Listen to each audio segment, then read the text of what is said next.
नमस्कार दोस्तों, TV 20 news में आप सभी दर्शकों का हार्दिक स्वागत है। मैं हूं आपके साथ अशोक वर्मा। अब रुख करते हैं खबरों की तरफ। 105 लीटर अवैध अपमिश्रित कच्ची शराब के साथ पवई पुलिस ने 3 को गिरफ्तार किया है। बता दें कि उप निरीक्षक पवन कुमार सिंह महमरा मित्तुपुर बाजार में मौजूद थे कि सूचना मिली कि राजेश अग्रहरी, ब्रजेश अग्रहरी पुत्रगण रामधनी अग्रहरी निवासी मित्तुपुर थाना पवई जनपद आजमगढ़ और मोतीलाल गुप्ता पुत्र रामदेव गुप्ता और शशि कुमार पुत्र मोतीलाल गुप्ता निवासीगण मित्तुपुर थाना पवई जनपद आजमगढ़ जो पूर्व में भी अवैध अपमिश्रित जहरीली शराब बनाने और बेचने के अपराध में जेल में गए थे, पुनः जेल छूटकर अवैध अपमिश्रित जहरीली शराब बनाने और बेचने हेतु मित्तुपुर पेट्रोल पंप के सामने 100 मीटर अंदर जंगल झाड़ी में एक खंडहर है जिसमें कोई नहीं रहता, उसी में अपमिश्रित कच्ची दारू में नमक, यूरिया 900 फिटकरी मिलाकर अधिक तीव्र बनाकर बेचने के लिए प्लास्टिक की पन्नी में भर रहे हैं। यदि जल्दी किया जाए तो लोग पकड़े जा सकते हैं और इसी सूचना पर पुलिस ने ये सफलता हासिल की है। वादी समय और परिवेश में आज भी कुछ ऐसे शिक्षक हैं जो कि गुरु परंपरा व कर्तव्य के साथ सामाजिक कर्तव्यों का निर्वहन करते दिखाई दे जाते हैं, जिसमें सर्वे भवन्तु सुखिनः का मूल तत्व परिलक्षित और सजीव दिखाई देता है। बता दें कि आदर्श इंटर कॉलेज महिषपुर की प्रवक्ता डॉक्टर रिंकू यादव ने हाड़ कंपा देने वाले ठंड से बचाव के लिए अपने विद्यालय के जरूरतमंद छात्र छात्राओं में गर्म कपड़ों का वितरण किया ताकि बच्चे नियमित रूप से विद्यालय आ सकें और ठंड से भी बचे रहे। उनका मानना है कि कुछ बच्चे जिज्ञासु और होनहार होते हुए भी परिस्थिति व शिक्षा से वंचित हो जाते हैं, जिसके कारण वे दिशा से भटक जाते हैं। ऐसे छात्रों की मदद समाज के हर सक्षम व्यक्ति को करना चाहिए। उन्होंने बताया कि इस प्रकार की प्रेरणा उन्हें उनके पति प्रवक्ता डॉक्टर रमेश चंद्र यादव के बड़े भाई अभिमन्यु यादव से मिली, जो स्वयं आबू धाबी में इंजीनियर हैं और निरंतर इस प्रकार की मानव सेवा में लगे रहते हैं। पूर्व प्रधानमंत्री चौधरी चरण सिंह की जयंती के अवसर पर किसान सम्मान दिवस में विकासखंड स्तरीय कृषि निवेश मेला व गोष्ठी का आयोजन कृषि विभाग द्वारा किया गया। मुकेश कुमार उप कृषि निदेशक के नेतृत्व में आयोजित कार्यक्रम में मुख्य अतिथि के रूप में भाजपा जिलाध्यक्ष ऋषिकांत राय उपस्थित रहे। कार्यक्रम के मुख्य उद्घाटन किसान सम्मान दिवस के अवसर पर कृषि उद्यान पशुपालन गन्ना विभाग द्वारा प्रतियोगिता के आधार पर चयनित कृषकों को जनपद एवं विकासखंड के कृषि एवं संवर्गीय विभागों के उत्पादन क्षेत्र में उत्कृष्ट उत्पादन करने वाले कृषकों, पशुपालकों एवं उद्यमियों को अंग वस्त्र एवं प्रमाण पत्र देकर सम्मानित किया गया। कार्यक्रम में 105 कृषकों को पुरस्कृत किया गया तथा कृषि निवेश मेले व गोष्ठी में उपस्थित 335 कृषकों को तकनीक जानकारी दी गई। उप कृषि निदेशक ने बताया कि जनपद स्तर पर प्रथम पुरस्कार प्राप्त कृषकों को 7,000 तथा द्वितीय पुरस्कार प्राप्त कृषकों को 5,000 एवं विकासखंड स्तर पर पुरस्कार प्राप्त कृषकों को 2,000 की धनराशि डीबीटी के माध्यम से उनके पंजीकृत खाते में दी जाएगी। वही भाजपा जिला अध्यक्ष ऋषिकांत राय ने कहा कि सरकार लगातार किसानों की आय दोगुनी करने का काम कर रही है। चौधरी चरण सिंह की जयंती पर आज किसानों को पुरस्कृत भी किया गया है।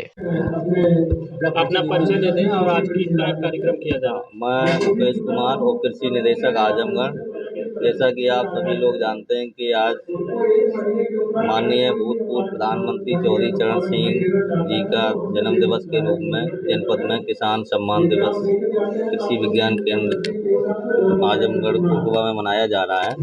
इसमें विभिन्न क्षेत्रों से कृषि, उद्यान, पशुपालन, गन्ना से जनपद स्तर पर प्रथम द्वितीय मिला के 28 प्रगतिशील कृषकों को पुरस्कृत किया जाएगा और इसी तरह जो है सारे विभागों को मिलाते हुए ब्लॉक स्तर पर 70 कृषकों को पुरस्कृत दिया जाएगा। मेन उद्देश्य क्या है कार्यक्रम का मुख्य उद्देश्य ये है कि जिस तरह आप सभी जानते हैं कि हमारे भूतपूर्व प्रधानमंत्री जी ने किसानों के लिए कितना कार्य किया, किस तरह उनकी आय में वृद्धि हो और जो है वो आत्मनिर्भर बने, उस को देखते हुए ये प्रदेश सरकार प्रतिवर्ष 2019 से लगभग 2019 से ये किसान सम्मान दिवस के रूप में मनाया जा रहा है और हम लोग ये प्रयास कर रहे हैं कि जनपद आजमगढ़ के कृषकों को किस प्रकार से उनकी आय में वृद्धि करें और ये अच्छे प्रगतिशील हैं जो वो उनको देखते हुए अन्य कृषक भी ये अपनी फसलों में वृद्धि करेंगे और उत्पादन बढ़ेगा जनपद का, जिससे उनकी आर्थिक आय में वृद्धि होगी। आज कितने लोगों को सम्मानित किया जाएगा? आज जो है कृषि, पशुपालन, मत्स्य, गन्ना और उद्यान को मिला के जनपद स्तर के 28 कृषकों को पुरस्कृत किया जाएगा और विकासखंड स्तर के 70 कृषकों को पुरस्कृत किया जाएगा।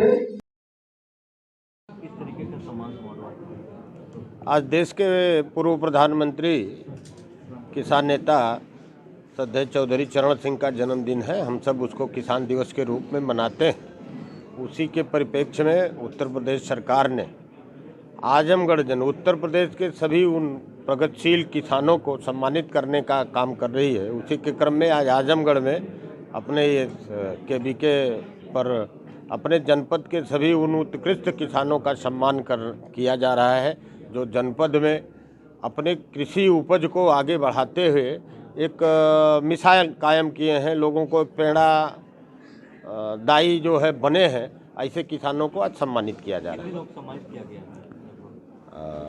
लगभग 96 किसान जो अलग अलग चीज़ों में पैदावार को अपने बढ़ाए हैं, लागत कम किए हैं और पैदावार को बढ़ाए हैं। जो हमारे प्रधानमंत्री और मुख्यमंत्री जी की सोच है कि हम किसान की आमदनी को दुगुना करेंगे, तिगुना करेंगे, तो उसमें वो काम किए हैं। तो उसके लिए आज हम सम्मानित करने का काम किए। अधिकारी विशाल भारद्वाज की अध्यक्षता में कल देर शाम कलेक्ट्रेट सभागार में 18 व 19 जनवरी 2023 को जनपद में रामायण कॉन्क्लेव 2023 के आयोजन के संबंध में बैठक आयोजित की गई। जिलाधिकारी ने कहा कि रामायण कॉन्क्लेव 2023 के आयोजन हेतु DAV college, Wesley inter college, Ambedkar मैदान, सिविल लाइन या अन्य किसी महत्वपूर्ण स्थल का चयन कर सूचित करना सुनिश्चित करें। जिलाधिकारी द्वारा रामायण कॉन्क्लेव 2023 के संपूर्ण आयोजन हेतु मुख्य विकास अधिकारी को नोडल अधिकारी नामित किया गया। उन्होंने निर्देश दिया कि रामायण कॉन्क्लेव 2023 के आयोजन में चिकित्सा विभाग, कृषि विभाग, खाद्य ग्रामोद्योग विभाग, ओडीओपी, उद्योग विभाग, बैंक का स्टॉल, कौशल विकास केंद्र, खाद्य विभाग आदि विभागों के विभाग की प्रदर्शनी लगाई जाए। तहसील क्षेत्र के कप्तानगंज थाना के जलालपुर महाबल पट्टी गांव निवासी रामदत्त पुत्र बलजोर ने जिलाधिकारी बुरहानपुर को सौंपे ज्ञापन में कहा है कि मेरे खेत में से पीडब्ल्यूडी द्वारा जबरदस्ती पक्की सड़क बनाई जा रही है, जिसकी शिकायत मेरे द्वारा तहसील से लेकर के मुख्यमंत्री पोर्टल पर की गई, जिस पर भी फिर भी जिम्मेदार अधिकारी मौन धारण किए हुए। उन्होंने बताया कि कागज में चेक मार्ग न होने के बावजूद भी मेरे चेक के बीच से सड़क बनाई जा रही है, जहाँ कोई रास्ता नहीं है। फिर भी पीडब्ल्यूडी के अधिकारी और ठेकेदार द्वारा जबरदस्ती मेरे चेक में पक्की बने सड़क बनाई जा रही है। लेखपाल द्वारा रिपोर्ट भी लगाई गई है कि इस चेक में कोई रास्ता नहीं है। लेखपाल की रिपोर्ट को भी अनदेखा किया जा रहा है। साथ ही मेरे पास साथ पक्षपात किया जा रहा है। मेरी चेक की पक्की पैमाइश भी 1978 में हो चुकी है। मेरे चेक के द्वारा चेक के चारों तरफ सरहरी पत्थर भी लगा है, लेकिन पीडब्ल्यूडी के लोगों द्वारा मेरे चेक से पत्थर फाड़ कर फेंक दिया गया और जबरदस्ती सड़क का निर्माण किया जा रहा है। मेरे द्वारा जब भी विरोध किया जाता है तो पुलिस बुला करके मुझसे बंद करवाने की धमकी दी जाती है। हमारे चेक में रोड का निर्माण किया जा रहा है। हम प्रशासन से उचित मुआवजा की मांग कर रहे हैं, अन्यथा निर्माण बंद नहीं किया गया तो हम प्रार्थी पूरे परिवार से आत्महत्या करने को बाध्य होंगे। वहीं मीडिया से बातचीत करते हुए पीड़ित ने क्या कुछ कहा, आपको सुनवाते हैं। आजमगढ़ न्यायालय से डिग्री के बाद अब प्राथमिक विद्यालय भी हट गया। बावजूद इसके ग्राम प्रधान लेखपाल द्वारा जबरन पुनः विद्यालय के निर्माण के लिए भूमि में खूंटा गाड़ा गया। लालगंज तहसील के बेला खास गांव निवासी इंद्र बहादुर का आरोप है कि प्रार्थी की भूमिदरी में तत्कालीन ग्राम प्रधान व जिला बेसिक शिक्षा अधिकारी द्वारा विद्यालय बनवाने का प्रस्ताव लगाया गया था और विद्यालय बनवा भी दिया गया, जिसके बाद पीड़ित ने न्यायालय की शरण लिया। वर्ष 2003 में कोर्ट से उनकी डिग्री हुई और विद्यालय के ध्वस्तीकरण का आदेश पारित हो गया, जिसके बाद विद्यालय ध्वस्त करा दिया गया। बावजूद इसके गांव के ग्राम प्रधान व लेखपाल के साथ 17 दिसंबर को उनकी डिग्री सुविधा भूमि पर पहुंचे और पुनः विद्यालय निर्माण के लिए खुटा अधिकार दिया, जिससे परेशान पीड़ित ने डीएम से कार्रवाई की मांग की है। डीएम ने इस मामले में पीड़ित को आश्वासन दिया है कि मौके पर गठित टीम पहुंचकर मामले का निशान करेगी। इंद्र बहादुर सिंह। क्या मामला है? ये सब मामला खेत का है, खेत का मामला है। हमारे खेत में जबरदस्ती प्राइमरी विद्यालय बनवाए। मुकदमा के हिसाब से 93 से आज तक मुकदमा चला है और डिग्री हमारा हुआ है। विद्यालय हट भी गया लेकिन मान नहीं रहे हैं, फिर उसी में निर्माण करना चाह रहे हैं, उसी में पैमाइश रोज कर रहे हैं। कौन है? पड़ोसी रिश्तेदार है क्या है? नहीं, गांव के प्रधान है, लेखपाल, गांव के लेखपाल और ग्राम प्रधान नहीं साहब कब्जा नहीं लेने दे रहे हैं। हम जोतने बोने गए, हमारा जो है ट्रैक्टर भगा दिए वहाँ से, कहे विद्यालय की ज़मीन जो तो बोगे। यही परेशानी है साहब हमारी। क्या चाहते हैं आप? चाहते हैं साहब डीएम साहब के अभी दरखास्त दिए हैं, चाह रहे हैं कि हमारा जो है भूमि मिल जाए, हम जोतें बोएं, विवाद से मुक्त रहें। जमीन कौन झूठ बोल रहा है? ज़मीन साहब वैसे अभी तक विद्यालय चल रहा था, अभी अप्रैल में जो है वो नीलाम करके खाली करा दिए हैं, हटा लिए। अभी बिल्डिंग ज़मीन उससे परती पड़ी है, मलबा भी अभी है वहाँ ज़मीन का, अरे बिल्डिंग का हटा नहीं रहे हैं साहब, हमको परेशान कर रहे हैं चारों तरफ से। अच्छा, फिर गए थे लेखपाल साहब पैमाइश करने के लिए वहाँ, तो क्या करके आए हैं? साहब हम कहे कि ठीक है साहब, आप पैमाइश कर रहे हैं तो भी विवाद समाप्त हो जाएगा, लेकिन हमारा सरहद से पैमाइश कर दीजिए, प्लाट जो है कोर्ट का आदेश जो हुआ है प्लाट हुआ वो क्लियर हो जाए। लेकिन साहब माने नहीं, उसी हमारी मेड़ से नाप के कहे कि यही विद्यालय का ज़मीन है, अपना रकबा भर निकाल लिए। फिर वही विद्यालय जहाँ था फिर उसी पे साहब 2 लाठा और हमारे खेत में ढूक के निकाले हैं। आज आप डीएम साहब से मिले तो क्या आश्वासन दिया? डीएम साहब ने कहा है कि जाओ, हम एसडीएम को बता रहे हैं, टीम बना के जाएंगे और वहाँ समाधान करेंगे, और ऐसा कर रहे हैं, नहीं मान रहे हैं तो कोर्ट में फिर एक अवमानना दाखिल कर दीजिए। कि 2 घटनाओं का पुलिस ने खुलासा कर दिया, 3 को गिरफ्तार किया है। अरौला पुलिस को एक कामयाबी हाथ लगी है। बता दें कि 21 दिसंबर को मुकदमा वादी द्वारा मुकदमा राजमचल यादव पुत्र जगरूपन यादव ग्राम गहजी थाना अरौला जनपद आजमगढ़ द्वारा घर से अज्ञात चोरों द्वारा करीब 5 क्विंटल सरसों, एक टुल्लू पंप, एक सीलिंग फैन, एक मोबाइल चुरा ले जाना तथा उसी रात प्रार्थी की छत के सहारे पड़ोसी रामदुलार सिंह पुत्र अनुरूप सिंह के घर से टीवी इंडक्शन चूल्हा को चुरा ले गए हैं। इस संबंध में मुकदमा पंजीकृत किया गया था और पुलिस ने उसे गिरफ्तार करने में सफलता हासिल की है। सीमा के निकट दलित बस्ती में 80 से अधिक जरूरतमंदों बच्चों को गर्म कपड़े वितरित किए गए। निश्चय ही ये वस्त्र उनके जीवन को बचाने के लिए पर्याप्त होंगे। भारत में हर साल ठंड के मौसम में सैकड़ों हजार लाखों लोगों को जो संसाधन के अभाव में काल की मुख में समा जाते हैं, ऐसे में यदि हम सभी साथ मिलकर अपने हिस्से के थोड़े से संसाधन इस जरूरतमंद तक पहुंचा देते, निश्चय ही हम सभी इनके जीवन को बचाने में सफल होंगे। आपको बता दें कि यह वितरण कार्य सेंट जेवियर्स हाई स्कूल समुदाय के द्वारा किया गया है। इसके लिए पूरा भगत सिंह परिवार आपको धन्यवाद देता है। इस वितरण कार्यक्रम में कॉलेज के प्राचार्य, शिक्षक सहित पूरा भगत सिंह परिवार शामिल रहा। तहसील क्षेत्र के कप्तानगंज थाना के जलालपुर महाबलपट्टी गांव निवासी रामदत्त पुत्र बलजोर ने जिलाधिकारी बुढ़नपुर को सौंपे ज्ञापन में कहा है कि मेरे खेत में से पीडब्ल्यूडी द्वारा जबरदस्ती पक्की सड़क बनाई जा रही है, जिसकी शिकायत मेरे द्वारा तहसील से लेकर के मुख्यमंत्री पोर्टल पर की गई, जिस पर भी फिर भी जिम्मेदार अधिकारी मौन धारण किए हुए। उन्होंने बताया कि कागज में चेक मार्ग न होने के बावजूद भी मेरे चेक के बीच से सड़क बनाई जा रही है, जहाँ कोई रास्ता नहीं है। फिर भी पीडब्ल्यूडी के अधिकारी और ठेकेदार द्वारा जबरदस्ती मेरे चेक में पक्की बने सड़क बनाई जा रही है। लेखपाल द्वारा रिपोर्ट भी लगाई गई है कि इस चक में कोई रास्ता नहीं है। लेखपाल की रिपोर्ट को भी अनदेखा किया जा रहा है। साथ ही मेरे पास साथ पक्षपात किया जा रहा है। मेरी चेक की पक्की पैमाइश भी 1978 में हो चुकी है। मेरे चेक के द्वारा चेक के चारों तरफ सरहरी पत्थर भी लगा है, लेकिन पीडब्ल्यूडी के लोगों द्वारा मेरे चेक से पत्थर उठा फाड़ कर फेंक दिया गया और जबरदस्ती सड़क का निर्माण किया जा रहा है। मेरे द्वारा जब भी विरोध किया जाता है तो पुलिस बुला करके मुझसे बंद करवाने की धमकी दी जाती है। हमारे चेक में रोड का निर्माण किया जा रहा है। हम प्रशासन से उचित मुआवजा की मांग कर रहे हैं, अन्यथा निर्माण बंद नहीं किया गया तो हम प्रार्थी पूरे परिवार से आत्महत्या करने को बाध्य होंगे। वही मीडिया से बातचीत करते हुए पीड़ित ने क्या कुछ कहा, आपको सुनवाते हैं। रामानंद गौतम, ग्राम जलालपुर महाबलपट्टी, परगना कौड़िया, थाना कप्तानगंज, तहसील बुढ़नपुर। क्या समस्या आपकी है? समस्या हमारी ये है कि हमारा पत्थर नशब हुआ था और पत्थर गड़ा हुआ था, पत्थर है नहीं मौके पे और यहाँ पे कोई चेक मार्ग है नहीं, और इसके बाद भी यहाँ पीच रोड बन रहा है। मौके पर हमारा रकबा जो है वो बाहा में पूरा किया जा रहा है। तो आप इस पैमाइश से असंतुष्ट हैं? हाँ, पैमाइश से तो हम असंतुष्ट हैं, क्योंकि हमारे पत्थर के मुताबिक पैमाइश नहीं है। क्योंकि जब पत्थर गड़ा था वो सरहदी पत्थर से सीमांकन करके गड़ा था, और आज जो है केवल बाहा से हमारा जो है कि नाप के पूरा किया जा रहा है रकबा। आप क्या चाहते हैं? हम चाहते हैं कि हमारा पत्थर गड़ जाए। अगर इसी पे लोग संतुष्ट करना चाहते हैं तो यहीं हमारा पत्थर गड़वा दें, जिससे हमारी सीमा सुरक्षित हो जाए, ताकि बाहा ना तो हमारे खेत में आए और ना अन्य कोई हमारे मतलब गाटा संख्या 55 में कोई और आए। अच्छा, इसके पहले आपने शिकायत कहीं किया था? हाँ, इसके पहले हमने शिकायत किया है। किससे? शिकायत हमने एसडीएम साहब के यहाँ किया था, फिर इसके बाद ज़िले पे किया था डीएम साहब के यहाँ, पीडब्ल्यूडी में भी हमने जो एप्लीकेशन दिया था। अच्छा, ये सड़क पीडब्ल्यूडी से बन रही है? हाँ, सड़क पीडब्ल्यूडी से बन रही है।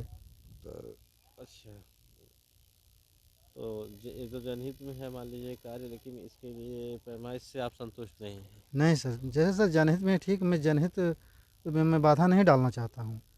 मेरा मांग है कि रास्ता बन रहा है बने, मेरी ज़मीन बन रहा है बने, लेकिन तो मेरी जितनी ज़मीन जा रही है उसको एक्वायर करके या तो मुझे मुआवजा दिया जाए, या तो ग्राम समाज में ज़मीनें हैं तो उसके एवज में मेरी ज़मीन पूरा कर दी जाए। रकबा पूरा किया जाए। हाँ, हमें सर रास्ता बनने और ना बनने से हमें सर कोई आपत्ति नहीं है। रास्ता बन रही है, अगर ज़मीन कम पड़े तो और हमसे ले सकते हैं, लेकिन हमें हमारा रकबा पूरा करने के बाद बिना रास्ता मतलब कागज़ में कोई रास्ता है नहीं, ना नक्शे में है, ना किसी अभिलेख में कोई रास्ता है। सीमांकन चाहते करना? हाँ, खेत का हमारे सीमांकन हो जाए। जब जबरन लोग बना रहे हैं तो खेत का हमारे सीमांकन हो जाए, पत्थर गड़ जाए, चारों कोने हमारा सुरक्षित हो जाए। हाँ, इसके पहले हमारा मुकदमा हुआ था और मुकदमा निस्तारित हो गया है। पत्थर भी गड़ा था, लेकिन मौके पर पत्थर मौजूद नहीं है। पत्थर पता नहीं कौन लोग उखाड़ दिए। उसके लिए हमने जो है कि एप्लीकेशन दिया है कि हमारा सीमांकन करवा दिया जाए, तो बस केवल आजकल हो रहा है, केवल हिल्ला हवाली दे रहे हैं, रोज़ आख्या मांग रहे हैं, ये आख्या दीजिए वो आख्या दीजिए। काम जो है हमारा सीमांकन का हो नहीं रहा, या इधर खेत में रोड पट रहा है। मनीष चौहान ने कहा है कि मुख्यमंत्री आवास योजना में जो धनराशि प्राप्त हो गई है उसे तत्काल अवमुक्त करते हुए निर्माण कार्यों को प्रारंभ कराएं तथा समय से कार्य पूर्ण कराएं। उन्होंने निर्देश दिया कि सभी मंडलीय अधिकारी अपने विभाग से संबंधित विकास प्राथमिकता वाले कार्यक्रमों की नियमित रूप से मॉनिटरिंग करते हुए लक्ष्य के सापेक्ष प्रगति लाना सुनिश्चित करें। मंडलायुक्त श्री चौहान शुक्रवार को अपने कार्यालय सभागार में आयोजित शासन द्वारा चिन्हित सर्वोच्च विकास प्राथमिकता कार्यक्रमों की प्रगति समीक्षा के दौरान गत माह जनपद बलिया में कृषि विभाग द्वारा त्रुटिपूर्ण डाटा फीड करने पर नाराजगी व्यक्त करते हुए जिलाधिकारी बलिया को निर्देश दिया कि इसके लिए संबंधित को जिम्मेदारी तय की जाए। के निर्देश के क्रम में जिला प्रबोधन अधिकारी श्री बी.एल. यादव के मार्गदर्शन में राष्ट्रीय जेंडर अभियान के अंतर्गत आज अंतिम दिन भारत सरकार एवं राज्य सरकार द्वारा महिलाओं बालिकाओं हेतु चलाई जा रही योजनाओं के प्रचार प्रसार के साथ साथ महिलाओं के खिलाफ सभी प्रकार की हिंसा और भेदभाव के उन्मूलन में के बारे में जागरूकता बढ़ाने हेतु विकासखंड सचिवाओं में जागरूकता कार्यक्रम आयोजित किया गया। महिला कल्याण विभाग की ममता यादव व रिंकी सिंह द्वारा राष्ट्रीय जेंडर अभियान का प्रचार प्रसार किया गया। इस अवसर पर श्रीमती ममता यादव ने आंगनबाड़ी कार्यकर्तियों को कार्यस्थल पर महिलाओं का लैंगिक उत्पीड़न, घरेलू हिंसा, बाल विवाह, लिंग परीक्षण, कन्या भ्रूण हत्या, महिलाओं के खिलाफ हिंसा की रोकथाम एवं भेदभाव के उन्मूलन के बारे में विस्तार से बताया। के बलिया से है, जहां योगी सरकार में परिवहन मंत्री दयाशंकर सिंह ने समाजवादी पार्टी और शिवपाल सिंह यादव पर दिखे मेहरबान। सपा को मजबूत करने के लिए शिवपाल सिंह यादव को बधाई दी। कहा सपा के लिए शुभ संकेत, बहुत दिनों बाद पार्टी में दिखी एकता। शिवपाल सिंह यादव ने खून पसीने से पार्टी को बनाया, उसको उनको पार्टी में पूरा सम्मान मिलना चाहिए। वही मंत्री भाजपा अध्यक्ष ओम प्रकाश राजभर को वैचारिक रूप से भारतीय जनता पार्टी के करीब होने का दावा किया है। साथ ही स्मृति ईरानी पर कांग्रेस के अजय राय के बयान पर कहा स्मृति ईरानी ने राहुल गांधी को अमेठी में हराया है, इसी बौखलाहट में कांग्रेस ऐसा बयान दे रहे हैं। ये अच्छा है, तो वही शुभ संकेत है, बधाई है, क्योंकि शिवपाल जी ने समाजवादी पार्टी को बनाने में अपने खून पसीने और जिस पार्टी में उन्होंने पूरे अपने जीवन को लगा दिया, फिर से उस पार्टी में एकता आई है। ये इसके लिए मैं उनको बधाई देता हूँ और मैं चाहूँगा कि भाई पार्टी में उनको जो सम्मान मिलता है वो सम्मान मिले। हाँ, बीजेपी में शामिल नहीं हो सकते हैं, पहले भी सहयोगी रह चुके हैं, वो हम लोग के साथ केंद्र मंत्री रह चुके हैं।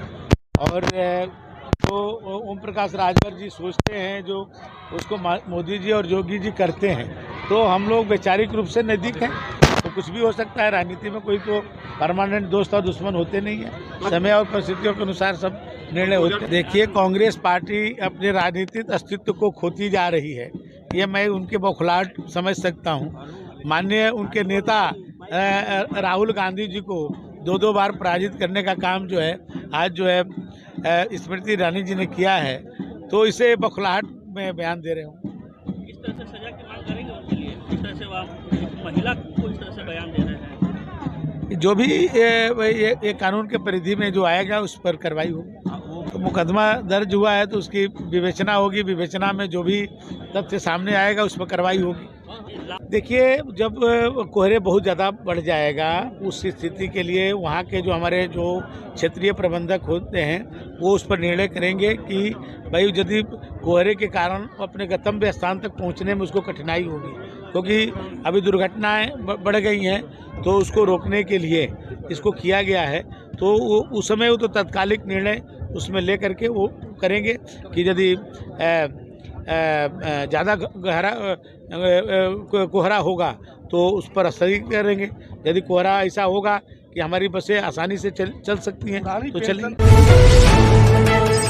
मच गया जब एक महिला पानी की टंकी पर चढ़ गई और हंगामा करने लगी। बताया जाता है कि एक जमीनी विवाद को लेकर महिला मामले का निस्तारण न होने पर पानी की टंकी पर चढ़ गई और आत्महत्या करने की धमकी देने लगी। किसी तरह समझा बुझाकर महिला को पानी की टंकी से नीचे उतारा गया है।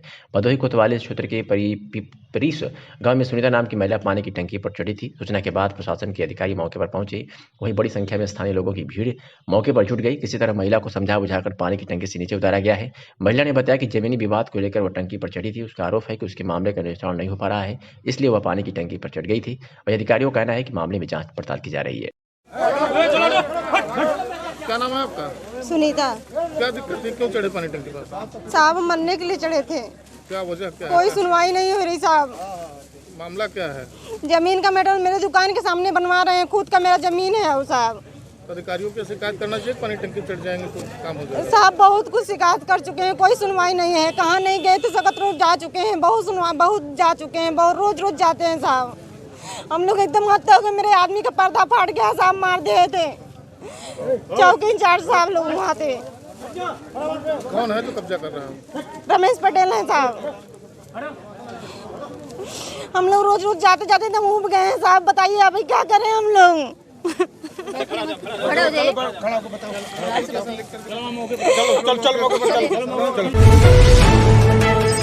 खबर है जहां कचहरी में सरेआम व्यक्ति की जबरदस्त पिटाई की गई है। प्रेम प्रसंग के चलते कोर्ट मैरिज का मामला हुआ है। युवती के परिजन युवक के पिता की जमकर पिटाई की है। थाना नई मंडी कोतवाली क्षेत्र में शिवनगर मोहल्ले की युवती और नगर कोतवाली क्षेत्र के गांव बेहलना निवासी युवक ने किया था कोर्ट मैरिज। युवती के परिजनों ने नई मंडी कोतवाली ले करा रखा है मुकदमा दर्ज।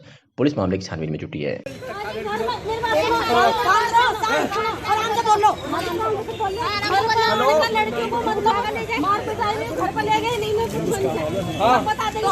कुछ नहीं वो लड़की बताओगी, बताओ इस बात को। ऐसा जी मेरा लड़का ना इनका लड़की था कोर्ट मैरिज कर लिया। मेरे पास सारे सबूत है, कागज है, बालिग है दोनों। अच्छा। अब वकील साहब मेरे लग गया, क्या नाम मांगे राम जी। अच्छा जी। तो फिर क्या दिक्कत है ना, उसको बात करो। भगाए घर से? नहीं, घर से नहीं भगाए, वो खुद आई मर्जी से, खुद मर्जी से आई। उस वाला लड़की वापस आओगी। कौन से गाँव का हो आप? मैं हल्ला था हो जी। हाँ, कपिल मंत्री जी के यहाँ शादी करो, तो नौकरी करो। अभी बात कर रहा हूँ सही में। राम सिंह इनके लड़के ना हाँ।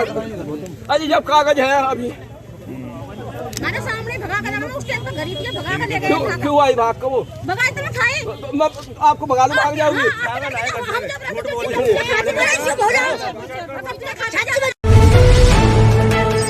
देहरादून से खबर है जहां शराब पीकर गाड़ी चलाने और पुलिस बैरिकेडिंग तोड़ने के आरोप में देहरादून पुलिस ने फैजान और उसकी साथी निकिता का चालान किया। जब लड़की के घर वालों को फोन किया तो घर वालों ने कहा मैं किसी फैजान को नहीं जानता, लड़की को घर वाले बाहर पढ़ने को भेजा था। ऐसे ही नहीं 32 टुकड़े होता है। कहीं ना कहीं हम लोग भी जिम्मेदार हैं अपने बच्चों के प्रति। पर क्या लड़की दोस्त है, लड़कियां क्यों नहीं, यह भी सोचने की बात है। परिजन बच्चों को पढ़ने भेजते हैं, पैसा खर्च करते हैं, उनको क्या पता कि जिस बच्चे को पढ़ाने के भेजें वो क्या गुड़ खिला रहे हैं। नंबर दीजिए आप। फिर बोलेंगे सर हमारी लड़की को भगा जाए, हम लोग ये सारा ड्रामा करेंगे कल। मारूंगा साले दिमाग वगैरह। बोला आपकी लड़की क्लब से आ रही है, क्या पढ़ने क्या कर रहे हैं यहाँ पर, बताइए इनके माँ बाप को जरा। हेलो हेलो, ये बॉयफ्रेंड आपका? आपकी लड़की और एक बैरियर तोड़ के भागे हैं। लड़के ने बहुत ज्यादा शराब पी रखी है। आप देख सकते हैं देहरादून में कि ये गाड़ी है, इसको पुलिस द्वारा रोका गया था देहरादून में। और ये गाड़ी जो है पुलिस का बैरियर तोड़ के, क्योंकि शराब के नशे में बैरियर था, निकली है। और जैसे ही इस मौके का, जैसे ही घटना का एसएसपी देहरादून को ने संज्ञान लिया, तुरंत वो अपने घर से मौके से निकले हैं और यहाँ पे कार्रवाई करने के लिए मेन घंटाघर देहरादून में आपको हम लाइव दिखा रहे हैं इस समय। एक घंटाघर से ये राजपुर रोड स्टेशन का पीछा पुलिस द्वारा किया गया। ये बिल्कुल टून हो रखा है इसका। ये साथी है जो साथ में, इन्हें जानते हैं फैजान को। फैजान नाम का एक व्यक्ति है और साथ में इनके साथ एक लड़की है निकिता नाम की।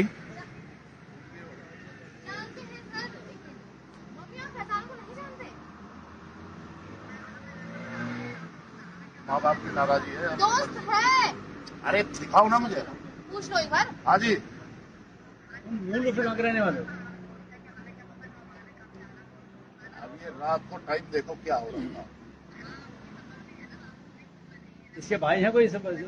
भाई है, कोई गार्जियन है यहाँ देहरादून में इनका आपके यहाँ?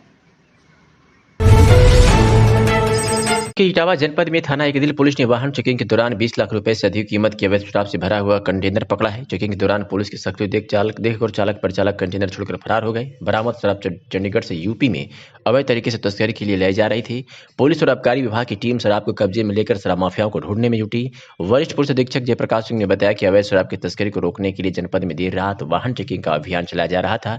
इसी क्रम में थाना एकदिल पुलिस ने नेशनल हाईवे पर एकदिल नहर के पास से चंडीगढ़ से यूपी में तस्करी के लिए ले जा रही अवैध शराब से भरा कंटेनर पकड़ा है।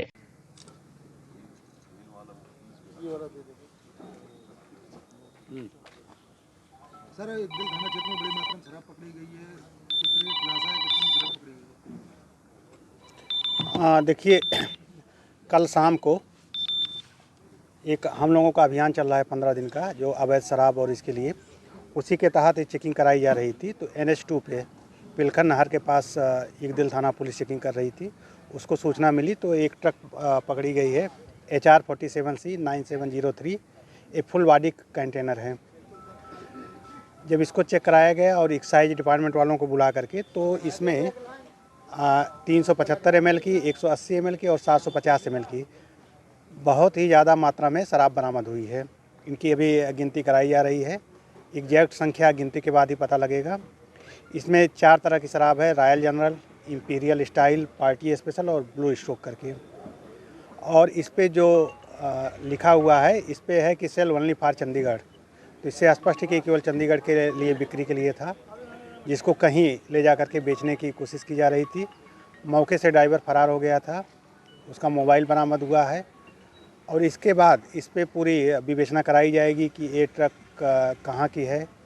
इसमें स्पेशली 2 चीज़ और आया है कि इसमें जो बिल्टी मिली है, एक तो बुक्स की बिल्टी है और दूसरा इलेक्ट्रिकल गुड्स की। तो ऐसा लग रहा है कि फर्जी बिल्टी लेकर के और गुमराह करने के उद्देश्य से ये बिल्टी लेके चलते थे और इस तरह से करते थे। तो लगभग जो अनुमानित है 400 पेटी के आसपास। इंडिया का रचाई शादी, प्यार के लिए 7 समंदर पार पहुंची महिला।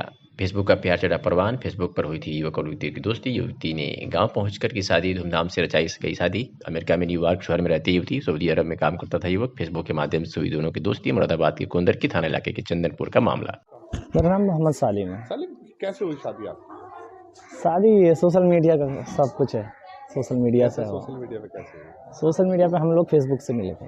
फिर यानी थोड़ा मैं इंग्लिश में बात करता था, तो ये ऐसी बात होते होते ये बोलते कि हमें इंग्लिश सीखनी है, यानी मेरे साथ किडिंग करते थे।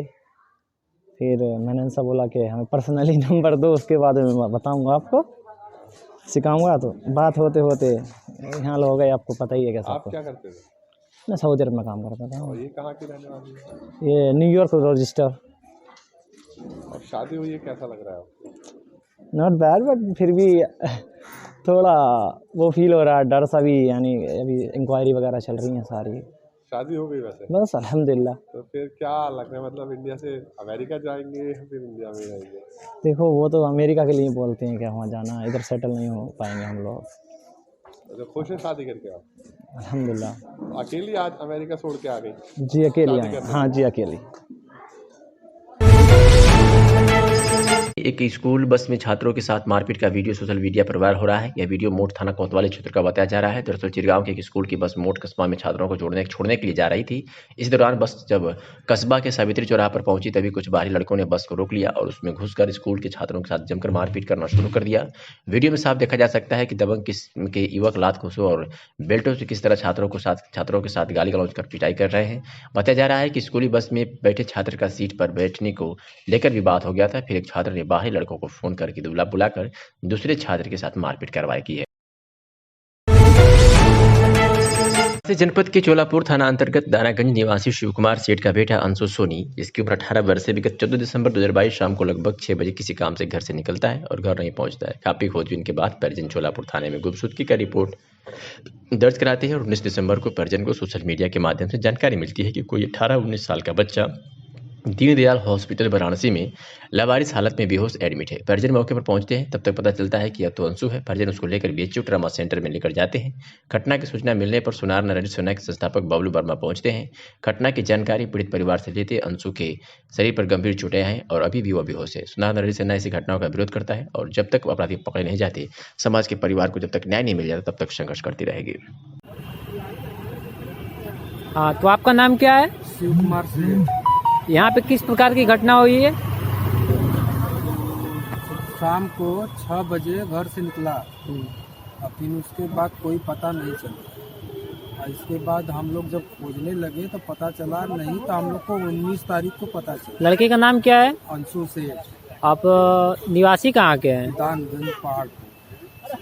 अभी किसी प्रकार का कोई सूचना नहीं? नहीं, सूचना किसी प्रकार का हम लोग को नहीं मिला। अभी लड़के आपके हॉस्पिटल में एडमिट है? जी। आपका नाम क्या है? हेमंत कुमार बबलू वर्मा, संस्थापक सुनार नारायण सेना। जैसा कि सोशल मीडिया के माध्यम से जानकारी मिला कि 18-19 साल का एक बच्चा दीनदयाल हॉस्पिटल में लावारिस हालत में एडमिट किया गया था, जिसको गंभीर चोटें शरीर के अंगों में सूचना मिलने के उपरांत आज हम लोग ट्रामा सेंटर BHU वाराणसी में अंशु सोनी नामक बच्चे से, उनके परिजन से आज मुलाकात हुआ और उनके पिताजी शिव कुमार सेठ जी से घटना के विषय में जानकारी किया गया। बेहद ही दुर्भाग्यपूर्ण घटना, 18-19 साल का बच्चा 14 तारीख को 14 दिसंबर 2022 लगभग 6 बजे शाम को किसी कार्यवश घर से बाहर निकलता है और परिजन काफ़ी खोजबीन करते हैं। थाने में गुमशुदगी रिपोर्ट भी दर्ज होती है, परंतु 19 तारीख को एक सोशल मीडिया के माध्यम से इन लोगों को पता चलता है कि मेरा बेटा दीनदयाल हॉस्पिटल में लवारिस हालत में, बेहोशी की हालत में एडमिट है। वहाँ से ये लोग ट्रामा सेंटर लेके आते हैं। आज 22 तारीख को हम लोग ट्रामा सेंटर पहुंचकर पीड़ित के परिजन से मुलाकात करते हैं। बेटा इनका अभी भी होश में नहीं है। जो भी इसमें दोषी हो, हम लोगों की यह मांग है पुलिस प्रशासन से, जो भी इसमें दोषी हो कठोर से कठोर कार्रवाई की जाए और पीड़ित को न्याय मिले। निरंतर सुनार नरहरी सेना संघर्ष करेगी। पीड़ित परिवार को जब तक न्याय नहीं मिल जाती, हम लोग आंदोलन करने के लिए भी बाध्य होंगे। हम लोगों के साथ सुनार नरहरी सेना के महानगर प्रभारी विशाल से, आपका क्या नाम है?